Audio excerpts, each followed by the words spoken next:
Assalamualaikum warahmatullahi wabarakatuh. Hei, sedulur sobat kota Pekalongan. Ya, selamat sore. Assalamualaikum.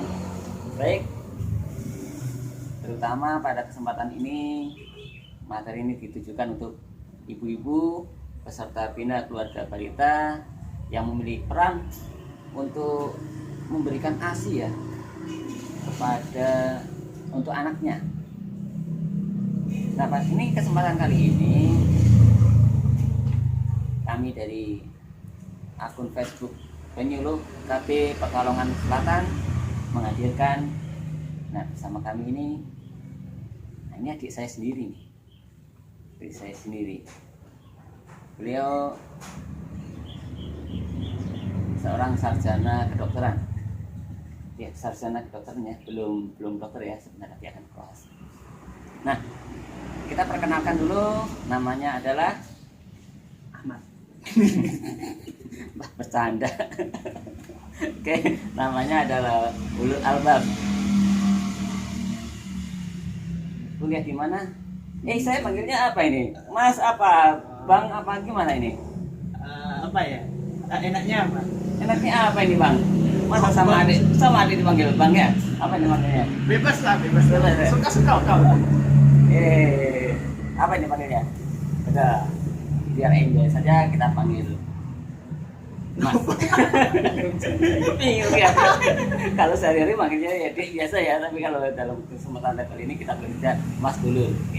Oke, Mas Ulul. Ini kita posisi berada di rumah sendiri ini kan, karena memang situasi sedang stay at home, sebaiknya kita berada lebih banyak di rumah untuk menerapkan konsep apa itu social distancing, jaga jarak. Nah, kalau sama keluarga mah tenang saja sama keluarga sendiri.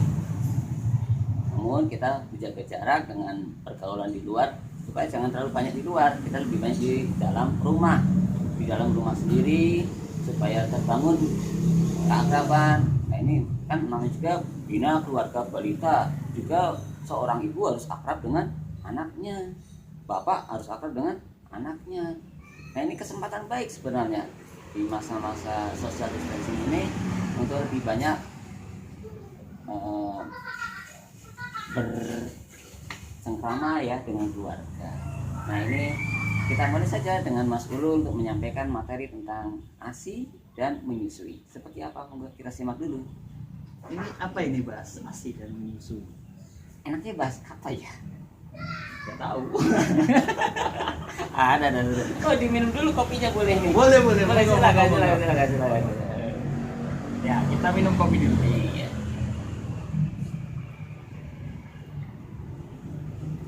Bahasnya ASI tapi minumnya kopi. Kopinya enak, manis. Ya, jadi kita mau bahas ASI. Sekelumit sedikit tentang ASI. Jadi ini siapa ini? Bapak, ibu-ibu? Lebih banyak ibu-ibu. Ibu-ibu semua ya. ASI itu air susu ibu. Disingkat jadi ASI. Terus, kenapa sih kita itu di ibu-ibu terutama disarankan, seharusnya diwajibkan untuk memberikan ASI kepada anak? Jadi di istilahnya itu ada inisiasi menyusui dini. Nah, jadi gini ibu-ibu, saat ibu-ibu melahirkan, pertama kali melahirkan, bayi kan nangis itu. Nah, sesegera mungkin bayi itu diberikan kepada ibu lagi untuk dilakukan inisiasi menyusui dini, IMD. Kalau standarnya dari WHO dan IDAI itu dari pertama lahir segera atau maksimal ya berarti 1 jam lah setelah melahirkan gitu. Semakin cepat semakin bagus. Semakin cepat semakin bagus. Langsung saja. Nah, kenapa ada kayak gitu?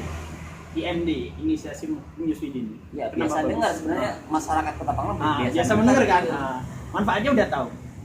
Udah lah. Insya Allah sudah tahu. Ya udah kita lewat aja. Maksudnya gimana prakteknya itu? Ya, dalam prakteknya itu intinya saat apa ya?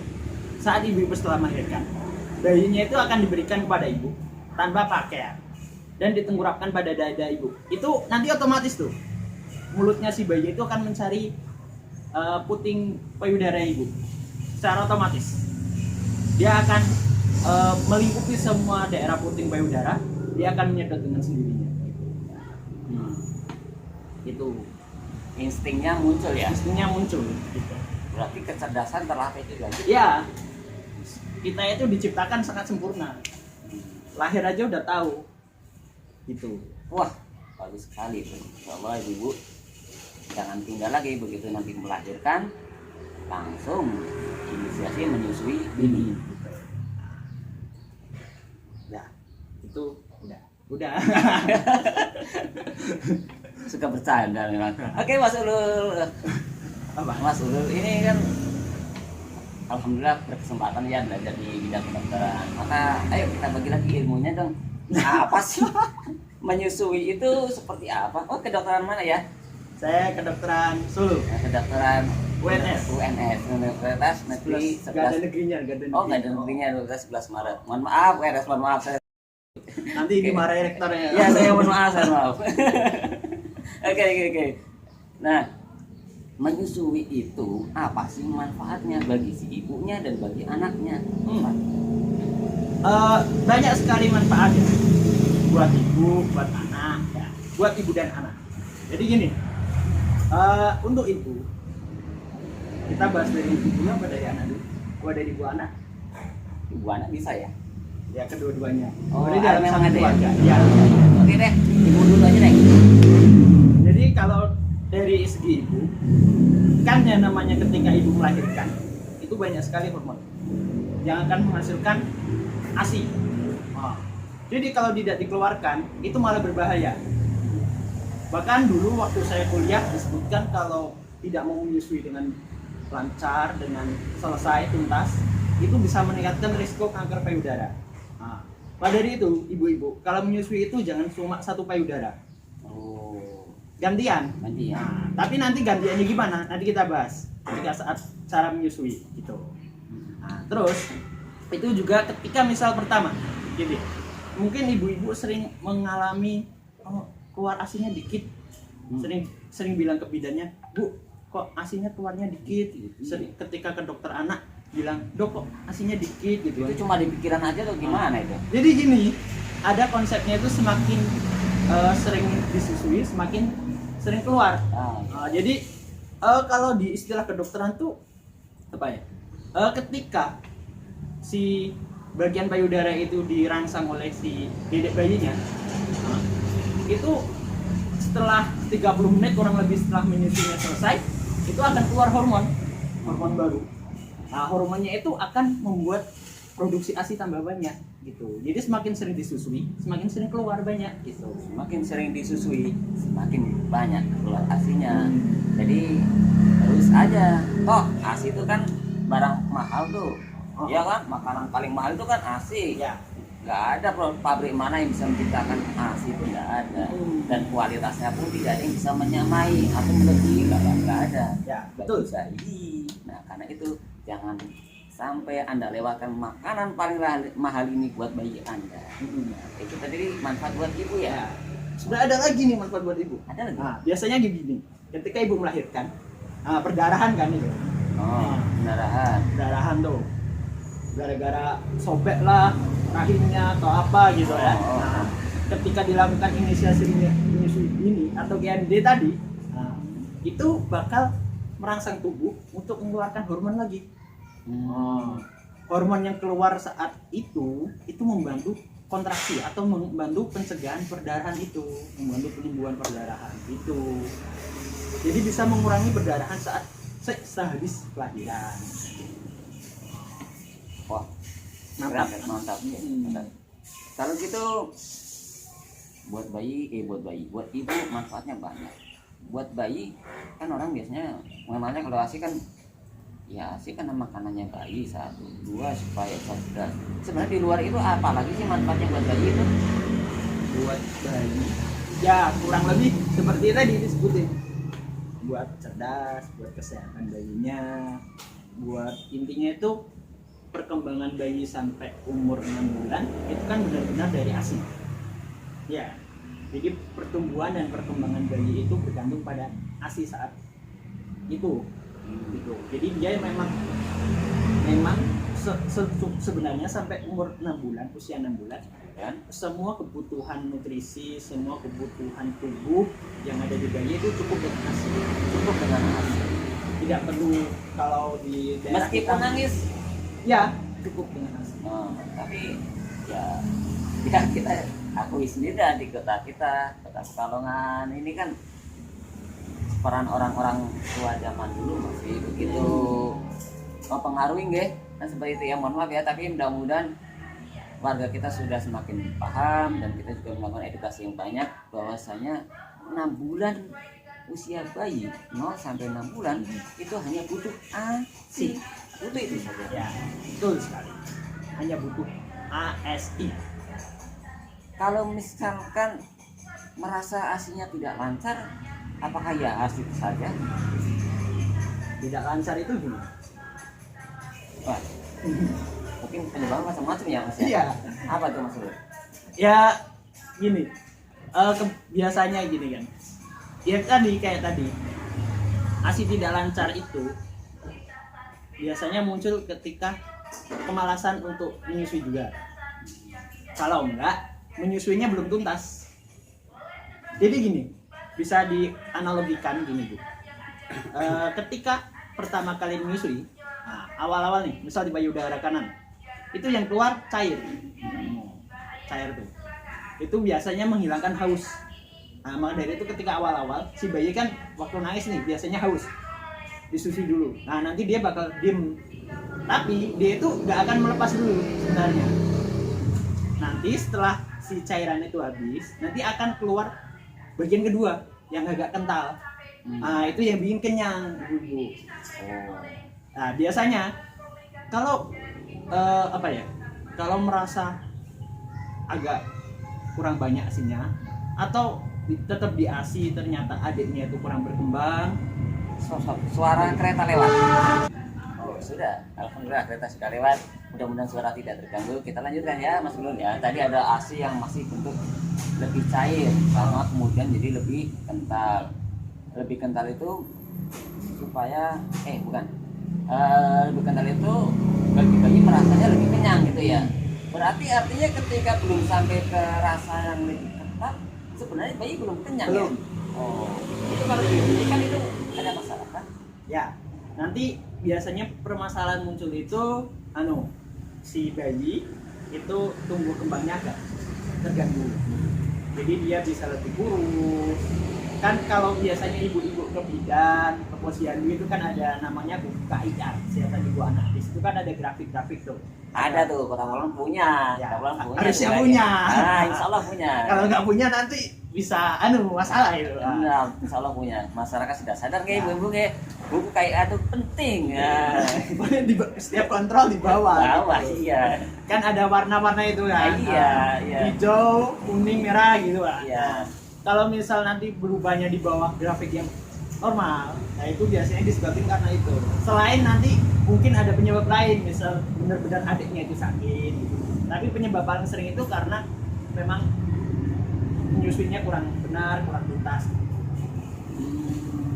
Gitu. Wah. Ini ya, berat juga ya menyusui itu ya. Harus benar-benar tuntas ya. Karena manfaatnya supaya mencegah gizi buruk juga ya. Iya ya. Aduh. Tuh, sampai sini aja udah cukup ilmu memuaskan ini. Harus dipraktekkan ibu-ibu. Udah berarti ya udah. Kira-kira sudah apa lanjut ini? Apa kita lanjut ke pertanyaan-pertanyaan yang sekiranya banyak ditanyakan? Kan gitu ya. Ada sih beberapa pertanyaan yang biasanya kadang ditanyakan oleh masyarakat seputar menyusui gitu. Ini Mas Sugeng. Tadi mungkin sudah sempat ditanyakan, sudah sempat dijawab, mungkin bisa dijawab lebih luas lagi mungkin ya. Ini ada titipan pertanyaan nih. Mudah-mudahan yang belum kesempatan bertanya bisa bertanya di lain kesempatan saja lah gitu ya. Ini pertanyaan gini. Bagaimana cara yang tepat untuk bagaimana sih cara yang tepat untuk mengatasi jumlah ASI yang minim padahal punya keinginan nih untuk memberikan ASI secara eksklusif. Gimana ya? Kira-kira gimana ya? Kalau dari segi Mas Hanif sebagai seorang bapak yang berpengalaman, kalau misal ya pengalaman punya anak, punya anak, iya. Misal kan udah punya anak ya, iya. Misal pernah nggak mengalami hal kayak gitu? Merasa ASI-nya minim gitu ya? Mungkin pakai ASI booster ya? ASI booster itu ya? Ya kalau kita sebut merek seperti ASI dan lain sebagainya itu ya. Bisa sih bisa. Terus apa lagi?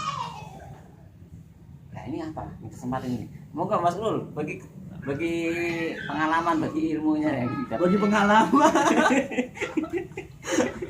Ya pengalaman ketika ketemu masyarakat lah ya. gitu. Sebenarnya Bu Ibu, paling gampang itu seperti yang sudah saya ungkapkan. Pokoknya ASI itu jangan ditahan. Semakin sering ditahan, itu semakin produksinya bisa menurun. Itu paling gampang. Makanya bagi ibu-ibu misal diharuskan bekerja, itu tetap harus diperahkan ASINya. Oh gitu. Itu paling gampang itu. Nanti dengan namanya kalau di istilah kedokteran itu ada namanya siklus sinus apa ya? Bukan siklus. Semacam jam biologis gitu. Ada jam-jamnya gitu kan. Lah si jam biologisnya itu si hormon yang saatnya itu muncul, hormon yang membuat ASINya tambah banyak, itu biasanya muncul pada malam hari gitu. Terus ditambah lagi semakin sering dirangsang payudara itu semakin sering hormon itu terpicu untuk muncul, akhirnya produksinya tambah banyak gitu. Jadi pokoknya dimanapun semakin sering disusukan, semakin iya kan? banyak ASINya gitu. Pokoknya gitu walaupun terus sudah merasa kok minim banget gitu, sudah merasa minim susukan saja gitu ya. Ya, tetap walaupun merasa minim itu tetap harus disusukan. Ya gitu, kurang lebih gitu. Kalau memang sudah sangat kepepet, ya bisa ke dokter, dikonsultasikan apa ada penyumbatan di saluran keluar ASINya atau memang kurang hormonnya gitu. Untuk pertanyaan kedua nih Mas, kalau setelah melahirkan ada kendala nih, ASI tidak mau keluar, ada solusi nggak kira-kira? Gimana ya? Pertanyaan sangat berbobot. Berbobot. Saya juga belum pernah mendengar pertanyaan ini. Mungkin kasusistik aja ya, kasusistik. Tapi realita di masyarakat pernah ada. Mungkin pernah ada ya. Ya, tapi gimana ya? Jadi intinya gini. Mungkin beberapa kondisi bisa terjadi hal itu.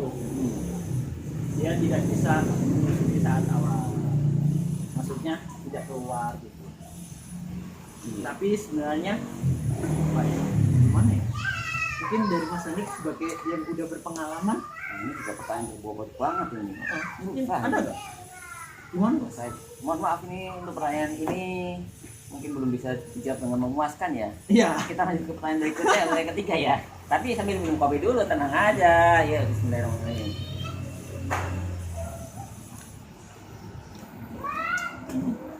Oh ya, saya ingat. Wah, habis minum kopi langsung inget ini. Enggak. Ingat jalan keledai.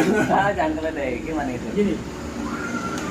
Intinya biasanya kalau saat awal-awal itu memang dikit ASINya itu bakal dirangsang bantuan gitu.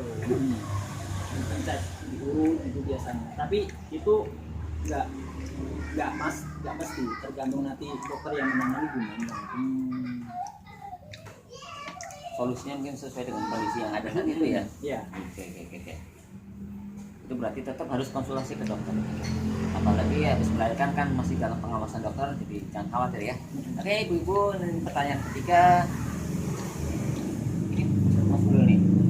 solusi apa nih yang bisa diberikan pada seorang ibu yang bekerja dan tentunya meninggalkan bayinya ya, supaya bisa tetap memberikan ASI yang berkualitas? Apa solusinya? Mungkin Mas Hanif lebih berpengalaman lagi, kan Mbak Mila juga bekerja. Oke. Biasanya kan hanya semacam diperas, disimpan. Apakah itu sudah berkualitas? Ya, itu cara mudahnya seperti itu. Jadi asinya itu diperas.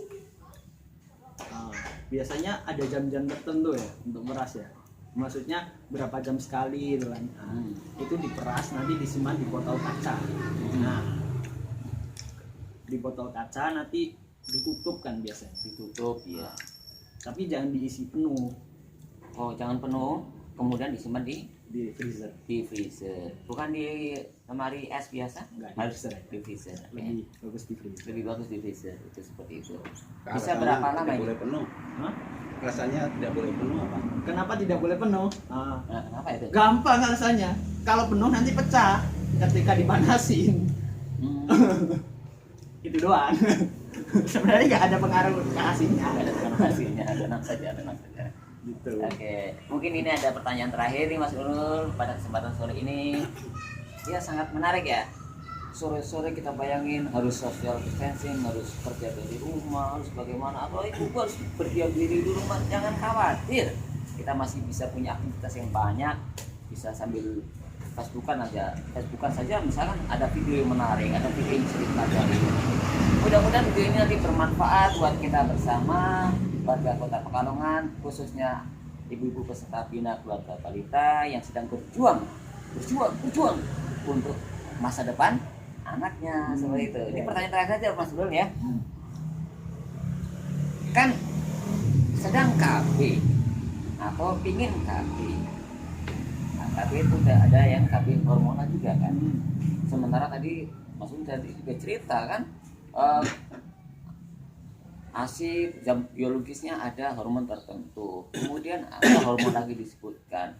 Nah, ini ada KB hormon juga. Kira-kira ada nggak solusi KB yang terbaik ketika ibu sedang menyusui itu? Dan KB apa yang seharusnya dihindari ketika menyusui?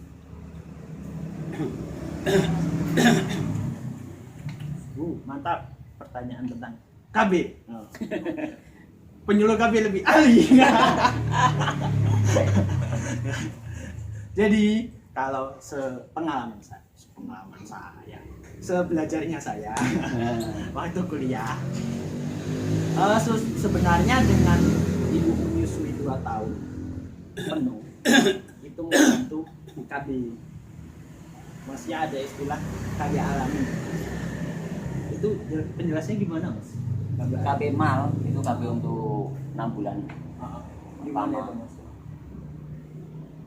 Penjelasannya gimana ya? KB mal itu KB yang dengan berbagai macam syarat, tidak menggunakan alat KB yang lain, hanya bersifat menyusui saja bayinya, tapi dengan beberapa macam syarat yang harus terpenuhi.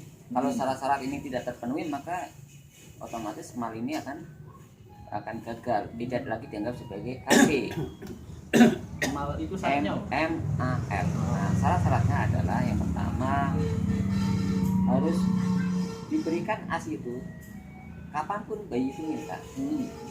Setuju. Harus diberikan kapanpun bayi itu minta. Kalau ada tadi istilahnya pencegahan dalam memberikan atau ditunda, itu juga sudah menimbulkan syarat dari mal ini akan hilang atau gagal malnya. Selain tadi sudah dijelaskan ya, kalau dicegah bagaimana efeknya ke bayi, efeknya ke ibu tadi sudah dijelaskan. Kemudian syarat yang kedua adalah selama menggunakan mal ini belum menstruasi, belum keluar menstruasinya. Kalau sudah keluar menstruasinya maka sudah dianggap gagal malnya, sudah nggak bisa dilanjutkan lagi malnya. Maksudnya KB malnya bukan menyusuinya, menyusui terus saja, tapi KB malnya sudah dianggap gagal. Yang ketiga, durasi mal itu paling lama 6 bulan. Lebih dari 6 bulan sudah bukan KB mal lagi namanya, sudah nggak efektif. Dan terkadang ini kadang nih ada tenaga medis yang membatasi bukan 6 bulan tapi 4 bulan, terkadang seperti itu. Ada mungkin kehati-hatian, dibilang 6 bulan ternyata 4 bulan sudah hamil gitu kan juga khawatir. Jadi mungkin paling amannya ya rentang waktu 4 bulan dari melahirkan sampai dengan 4 bulan, selama menyusui terus, selama tidak mens dan selama 4 bulan. Kemudian syaratnya adalah ASI eksklusif tentunya. Jadi tidak boleh diberikan makanan selain ASI eksklusif itu tadi. Itu syarat-syarat dari mal. Nah, bila mal ini dijalankan dalam 4 bulan pertama ini, maka insya Allah tidak terjadi kehamilan. Gitu. Nah, itu kembali ke pertanyaan tadi, kalau sudah lepas malnya atau memang dari awal tidak bisa mal, solusi KB-nya bagaimana? Sebentar, ada kereta lewat.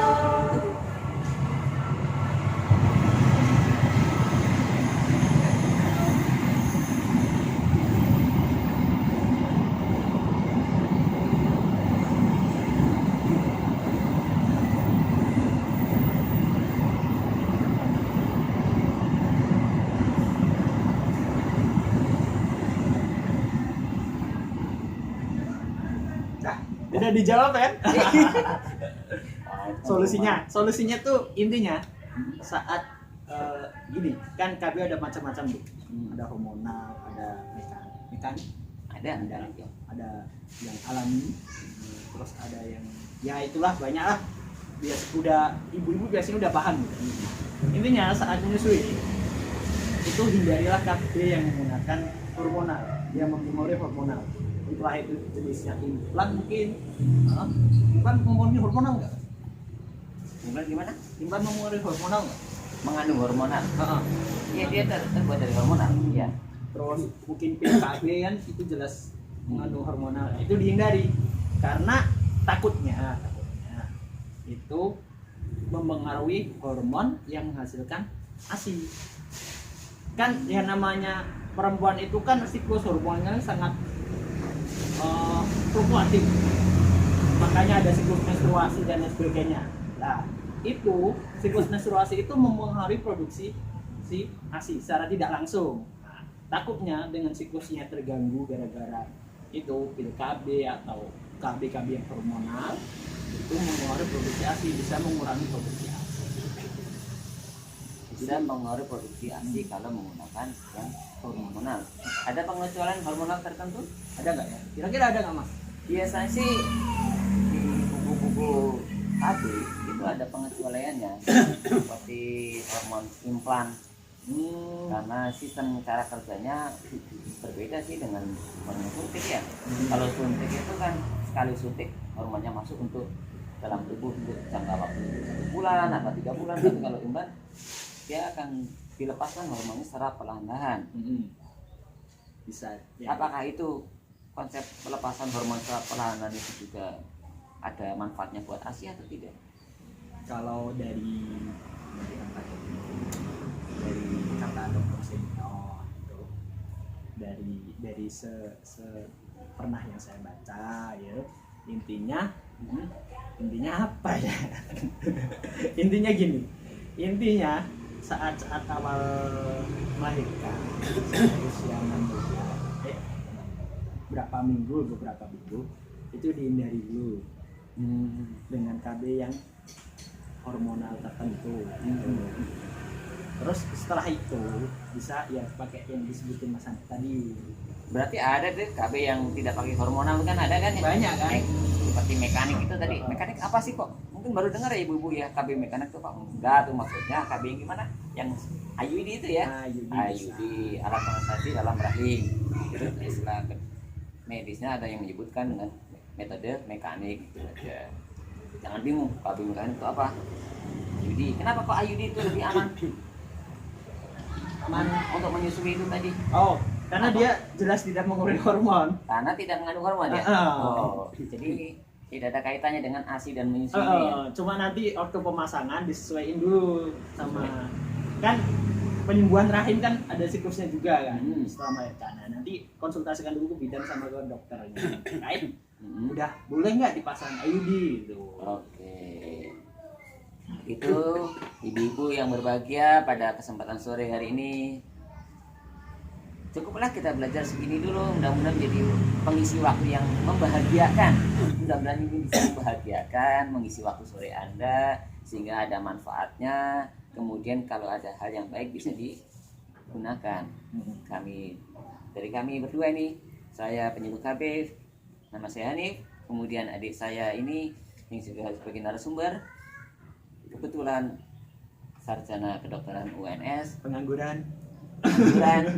Mas Ulul mengucapkan apa ini? Mengucapkan apa nih? Mengucapkan selamat minum kopi. Ya, selamat minum kopi, selamat berbahagia di rumah bersama keluarga. Terima kasih. Assalamualaikum warahmatullahi wabarakatuh.